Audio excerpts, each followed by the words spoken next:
परी के जादुई हेयर बैंड का जादू। किसी गांव में रमेश नाम का एक आदमी अपनी पत्नी सुनैना के साथ रहता था। उनकी शादी को कई साल गुजर गए थे, पर फिर भी अभी उनके कोई संतान नहीं थी। वो दोनों भगवान से अक्सर एक बेटे की कामना करते थे। रमेश तो भगवान में बहुत ही विश्वास करता था। वो हर सुबह और शाम को भगवान की पूजा अर्चना करता था। वो जब भी भगवान से कुछ मांगता तो एक बेटा ही मांगता। पर रमेश और उसकी पत्नी बहुत लालची भी थे। वो लड़का इसीलिए चाहते थे कि ताकि उन्हें अच्छा खासा दहेज मिल जाए। सुनो, मैं भगवान से दिन रात एक ही प्रार्थना करता हूँ कि मुझे एक राजकुमार जैसा बेटा मिले, ताकि हमारा बुढ़ापा भी संवर जाए और बेटे की शादी में अच्छा खासा दहेज भी मिल जाए। हाँ रमेश जी, आप बिल्कुल सही बोल रहे हो। हमारे गांव में वो गीता का लड़का है ना, देखा है उसको कितना दहेज मिला है। उसके तो 7 पुश्ते आराम से बैठकर खाएंगी। अब तो उसके लड़के को कमाने की भी जरूरत नहीं है। बताओ कैसे कैसे नसीब है लोगों के। बस अब एक बेटा हमें भी मिल जाए, कितना अच्छा हो जाएगा, है ना। आज मैं एक बाबा के पास और जा रहा हूँ, उनसे जाकर भभूत लेकर आता हूँ। सुना है उनकी जादुई भभूत बहुत ही करिश्माई है, जो चाहो वो मिल जाता है। तो उनकी जादुई भभूत भी देख लेते हैं। अच्छा ही होगा ना कि हमारे भी बेटा हो जाएगा। अच्छा, अब मैं चलता हूँ। अरे वाह, ऐसा भी है। ये तो बाबा बहुत पहुँचे हुए लगते हैं। आप उनकी वो भभूति ले आना, खाकर तो देखूं, क्या पता उसी से कुछ कमाल हो जाए।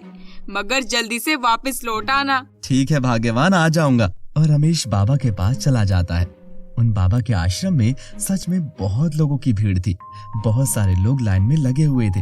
एक एक करके रमेश का नंबर आया और रमेश बाबा से मिला। क्या समस्या है बालक तुम्हें?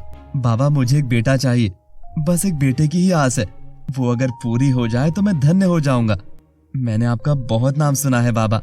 आप बस अपनी अभिमंत्रित भभूत दे दीजिए ताकि मेरा वो सपना जल्दी पूरा हो सके। अच्छा, तो बेटा चाहिए।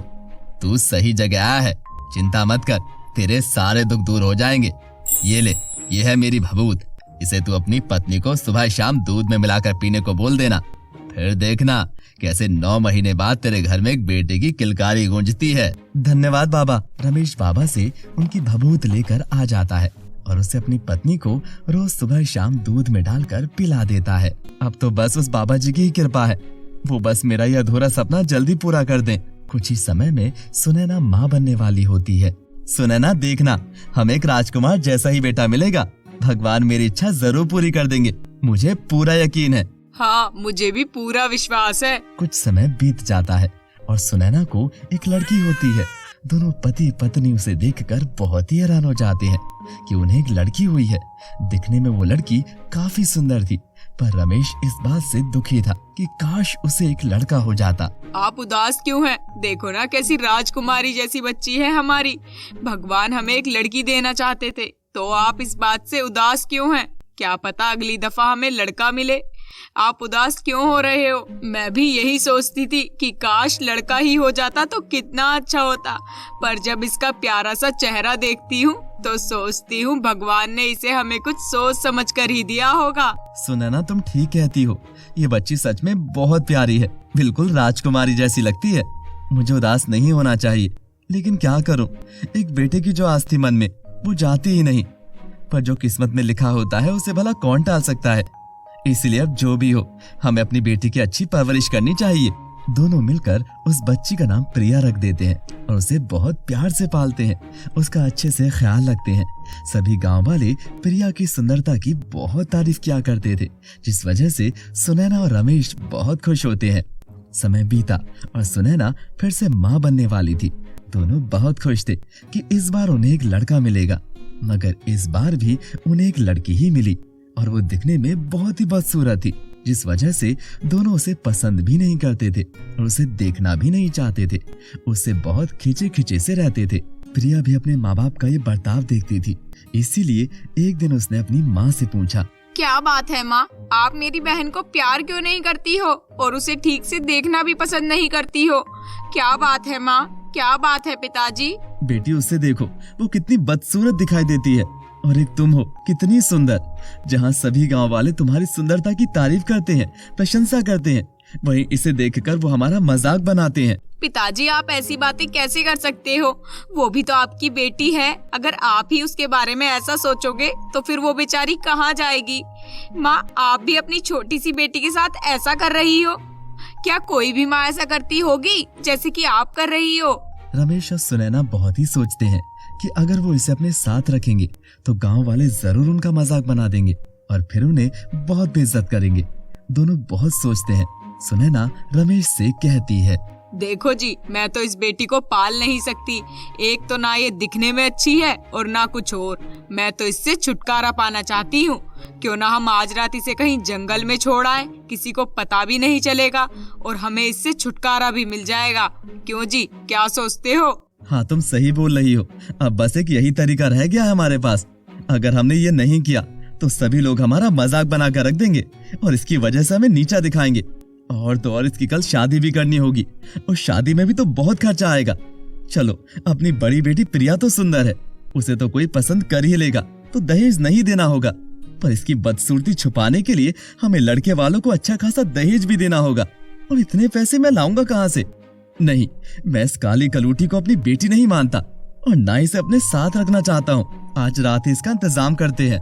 रात को वो मौका पाते ही उसे जंगल में छोड़ने के लिए चले जाते हैं और एक अंधेरे जंगल में उसे वहीं पर छोड़कर वापस आ जाते हैं। मगर प्रिया ये सब देख लेती है।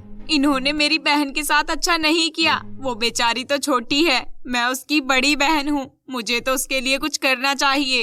और चुपके से पीछा करके वो अपनी बहन को वापस ले आती है और उसे पालती है, उसका ध्यान रखती है, उसका नाम आरती रखती है। धीरे धीरे साल बीतते जाते हैं और वो बड़ी हो गई, मगर कोई भी उसे पसंद नहीं करता था। सुनैना और रमेश उसे बहुत मारते पीटते थे, मगर आरती किसी से कुछ भी नहीं बताती थी। आरती, ये चोट तुम्हें कैसे लगी? क्या माँ पिताजी ने तुम्हें मारा है? नहीं दीदी, वो मैं जंगल में पानी भरने गई थी तो वहाँ पर गिर गई थी, वहीं पर चोट लगी थी।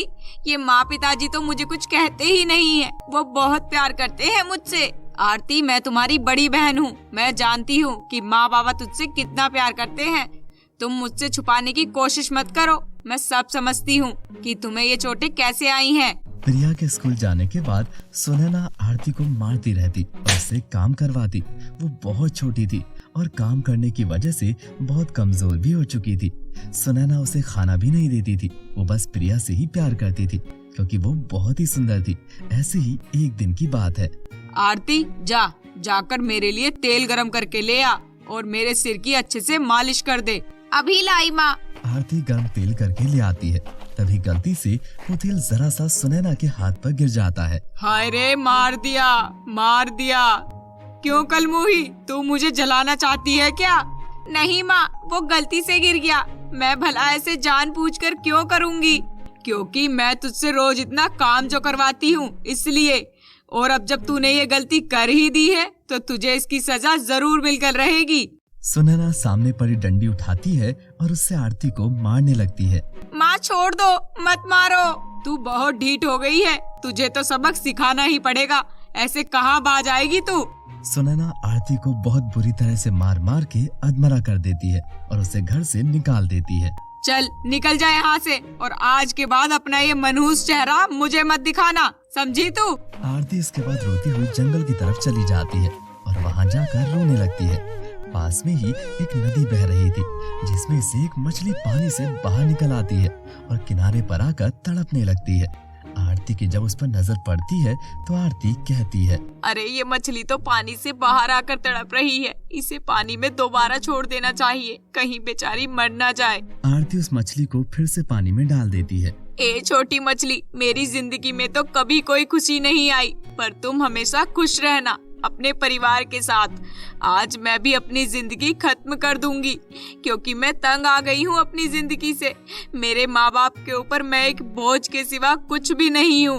आरती मछली को पानी में छोड़ने के बाद नदी में जैसे ही कूदती है वैसे ही परी उसे अपने जादू से वापस से किनारे पर ले आती है और उससे कहती है, आरती, तुम बहुत ही नेक और अच्छे दिल की लड़की हो।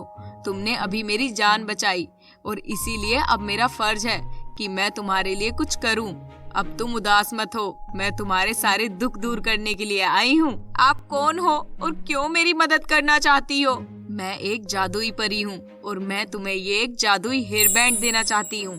इस जादुई हेयर बैंड को लगाकर तुम बहुत ही सुंदर हो जाओगी और लोग तुमसे प्यार करने लगेंगे जो तुमसे नफरत करते हैं। क्या सच में ऐसा हो जाएगा, और वो भी सिर्फ एक जादुई हेयर बैंड से? हाँ आरती, इसकी मदद से तुम्हारे सारे दुख दूर हो जाएंगे। परी ऐसा कहकर फिर से मछली बन जाती है और नदी में चली जाती है और आरती उस हेयर बैंड को लगा लेती है और उसे लगाते ही वो बहुत ही खूबसूरत हो जाती है। अरे वाह, मेरा रंग तो सच में साफ हो गया और मैं भी बहुत सुंदर लग रही हूँ। आरती खुद को नदी के पानी में देखती है और फिर वो अपने गांव वापस लौट आती है। सुनैना, रमेश और गांव वाले जो उसे पसंद भी नहीं करते थे उसे पसंद करने लगते हैं और उसकी तारीफ करते हैं। अरे देखो, वो जा रही है रमेश की छोटी बेटी आरती। ये तो सच में एक परी के जैसी लग रही है। पता नहीं ऐसा क्या मंत्र इसके हाथ लग गया जो एक ही दिन में ये इतनी सुंदर हो गई है। अब जो भी हाथ लगा हो, लेकिन हो तो बहुत सुंदर गई है ना। इतना सुंदर हमारे गांव में कोई भी नहीं है। एक दिन सुनैना रसोई में काम कर रही थी कि उसके मुंह पर गर्म पानी गिरने की वजह से उसका चेहरा हमेशा के लिए खराब हो जाता है और वो रोती रहती है। हाय रे, मेरा तो चेहरा ही जल गया।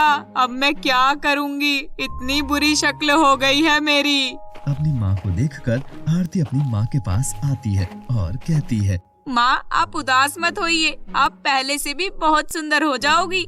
आप इस हेयर बैंड को लगा लीजिए, इसी की मदद से मैं भी इतनी सुंदर हुई हूँ। आरती उसे उतारते ही पहले जैसी हो जाती है और अपनी माँ को वो हेयर बैंड दे देती है। जब सुनैना अपनी बेटी के प्यार को देखती है तो उसे अपने किए का एहसास होने लगता है और उसे अपने बुरे बर्ताव पर पछतावा होने लगता है। वो अपनी बेटी से माफी मांगती है। बेटी आरती, मुझे माफ कर दो। मैंने तुम्हें बहुत दुख दिए हैं। तुम्हें कभी प्यार भी नहीं किया और ना ही अपनी बेटी माना, मगर तुम मुझे अपनी माँ मानकर हमेशा मुझसे प्यार करती रही। बेटी, आज से कभी मैं तुम्हें दुख नहीं दूंगी। उसके बाद से वो अपनी बेटी को बहुत ही प्यार करती है और रमेश भी समझ जाता है और अपनी बेटी को प्यार करने लगता है। आरती और प्रिया के लिए एक दिन एक बड़े घर का रिश्ता आता है और लड़के वालों की कुछ मांग भी नहीं होती क्योंकि उन्हें दोनों लड़कियां बहुत अच्छी लगी थी। आरती की सीरत उस लड़के को भा गई थी और इस तरह रमेश अपनी दोनों बेटियों की शादी बड़ी ही धूमधाम से करता है। बेटी आरती, अपने माँ बाप को माफ कर देना। पूरी जिंदगी हमने बस तेरा तिरस्कार ही किया है, पर तूने एक अच्छी बेटी का हर फर्ज निभाया है। हो सके तो हमें माफ कर देना। माँ बाप के हाथ हमेशा आशीर्वाद के लिए उठने चाहिए, ना ही माफी मांगने के लिए।